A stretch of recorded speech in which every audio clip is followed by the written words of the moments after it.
बच्चों, आज हम पढ़ेंगे मानक हाइड्रोजन इलेक्ट्रोड। तो ये भी बढ़िया टॉपिक है, ये पूछता भी है एग्जाम में।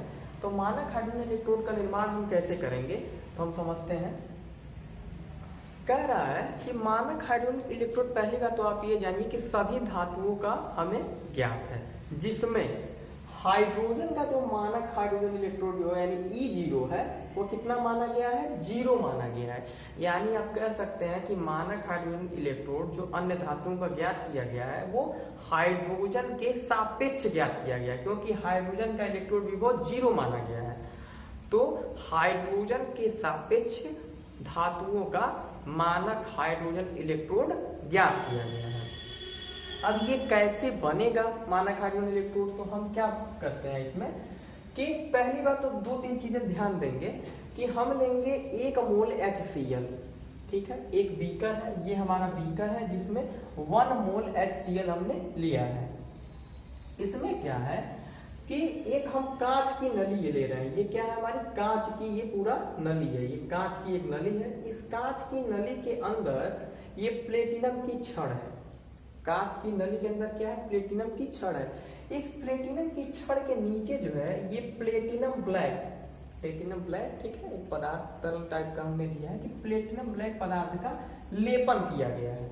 एक बार और समझिए कि हमने एक बीकर लिया है, इस बीकर में 1 मोल HCl ये भरा हुआ है। इसके ऊपर एक कांच की नली लगी हुई है जिसके अंदर प्लेटिनम की छड़ लटकी हुई है। इस प्लेटिनम छड़ के नीचे प्लेटिनम ब्लैक का लेपन किया गया है। अब क्या होगा कि ये कंडीशन है यहाँ पे कि 1 एटमॉस्फेरिक प्रेशर, एक वायुमंडलीय दाब और 25 डिग्री सेंटीग्रेड ताप पर, यानी मतलब एक नॉर्मल जो है रूम टेम्परेचर की हम बात करेंगे कि 25 डिग्री सेंटीग्रेड होता है, तो एक 25 डिग्री सेंटीग्रेड ताप पर और एक वायुमंडलीय दाब पर यह क्रिया होगी।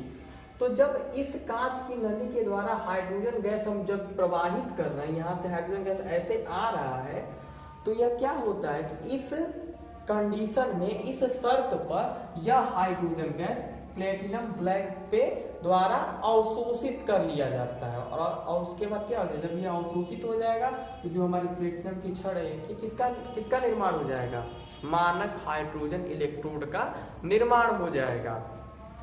तो इस क्रिया में इस धातु की जो छड़ है और ये जो विलयन है, इसके मध्य एक क्रिया होती है। कौन सी क्रिया होती है कि 2H+ में 2 इलेक्ट्रॉन जुड़ते हैं और ये किसमें चेंज हो जाता है, H2 में। H2 हाइड्रोजन क्या है, गैस है, तो H2 में चेंज हो जाएगा, परिवर्तित हो जाएगा, अतः मानक हाइड्रोजन इलेक्ट्रोड का निर्माण होता है। तो अगर आप इसमें लिखना चाहें तो आप लिख लीजिएगा कि सभी धातुओं का मानक हाइड्रोजन इलेक्ट्रोड हाइड्रोजन के सापेक्ष ज्ञात किया गया है, क्योंकि हाइड्रोजन का मानक हाइड्रोजन इलेक्ट्रोड 0 माना गया है।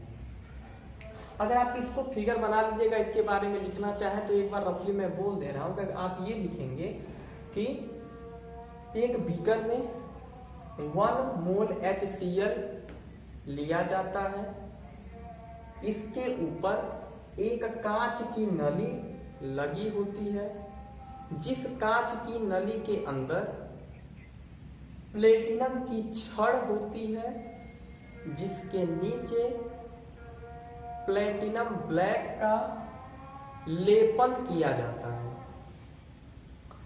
जब इस कांच की नली में एक वायुमंडलीय दाब एवं 25 डिग्री सेंटीग्रेड ताप पर हाइड्रोजन गैस प्रवाहित की जाती है,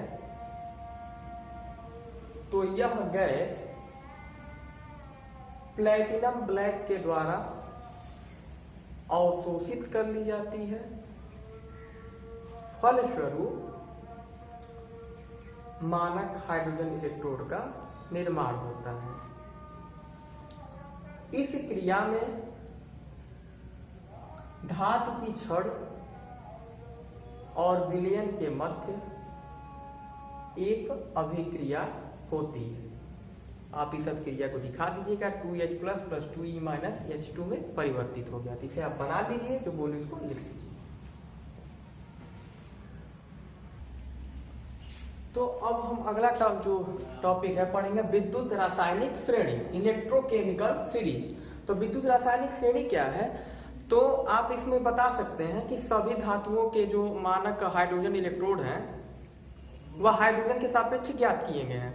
तो दो इलेक्ट्रोड हैं विद्युत रासायनिक श्रेणी के, एक जो है मानक अपचयन विभव के आधार पर होता है और दूसरा होता है मानक ऑक्सीकरण विभव के आधार पे। दोनों की वैल्यू लगभग सेम ही होती है, एक प्लस में होता है और एक माइनस में होता है। तो हम यहाँ पे जो विद्युत रासायनिक श्रेणी है उसकी बात हम मानक अपचयन विभव के आधार पर करेंगे। विद्युत रासायनिक श्रेणी क्या है कि आप कह सकते हैं कि हाइड्रोजन के सापेक्ष जिन धातुओं को मानक या कह सकते हैं मानक हाइड्रोजन इलेक्ट्रोड निकालने पे जो श्रेणी प्राप्त हुई उसी को हम कहते हैं विद्युत रासायनिक श्रेणी। ठीक है, तो इसे आप नोट कर लीजिए कि मानक अपचयन विभव के आधार पर विद्युत रासायनिक श्रेणी। तो इसमें आप देखेंगे कि ये आपको याद करना पड़ेगा। धातु लिथियम है, पोटेशियम है, बेरियम है, स्ट्रांसियम है, कैल्शियम है। इसके बाद क्या आएगा, sodium, magnesium, aluminium, manganese, zinc. ये वैल्यू आपको याद करने का कोई मतलब नहीं है, हमने इसको लिखवा दिया है। आपको बस ये याद करना है कि विद्युत रासायनिक श्रेणी में सबसे पहले लिथियम आएगा, फिर पोटेशियम आएगा, फिर बेरियम आएगा, फिर स्ट्रांसियम आएगा, फिर कैल्शियम आएगा, फिर सोडियम, फिर मैग्नीशियम, फिर एल्यूमिनियम, फिर मैंगनीज, फिर जिंक। अभी कुछ और धातु है उसका भी हम निकालेंगे। तो ये श्रेणी अगर आपको पता रहेगी तो इसके आधार पर हम प्रश्न करेंगे और ये बहुत इंपॉर्टेंट है, यहीं से क्वेश्चन लगभग पूछता है हर साल। तो ये श्रेणी आपको याद करनी पड़ेगी, इसको नोट कर लीजिए।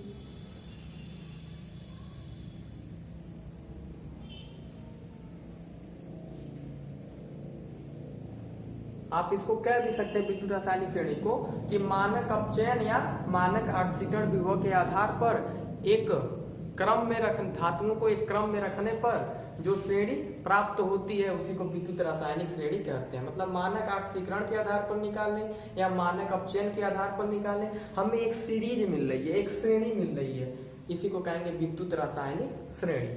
तो आप इसको नोट कर लीजिए और ये याद होना चाहिए, तभी क्वेश्चन लगेगा।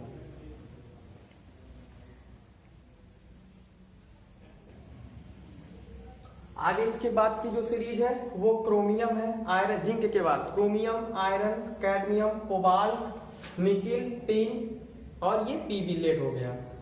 तो आप देखेंगे कि सबसे पहले लिथियम रखा गया है और उसके बाद ये लेड रखा गया। इसके बाद अभी हम मानक ऑक्सीकरण विभव के आधार पर भी पढ़ेंगे। आप ये सोच रहे होंगे कि क्या हो रहा हो यही रहा है कि मैं कहा हूं कि हाइड्रोजन के सापेक्ष धातुओं के मानक हाइड्रोजन इलेक्ट्रोड निकाले गए, उसके आधार पर एक सीरीज बनी कि सबसे पहले अधिक क्रियाशील कौन है, तो सबसे पहले क्रियाशील लिथियम है, किसके आधार पर, मानक हाइड्रोजन इलेक्ट्रोड के आधार पर। तो सबसे अंत में क्रियाशील कौन आया, लीड आया। इसके बाद अभी हम पढ़ेंगे मानक ऑक्सीकरण विभव के आधार पर। उस पूरी सीरीज को अगर आप याद कर लेंगे तब क्वेश्चन करेंगे तो थोड़ा सा और क्लियर होगा कि इसका उपयोग कैसे हम कहाँ करेंगे। नोट कर लीजिए।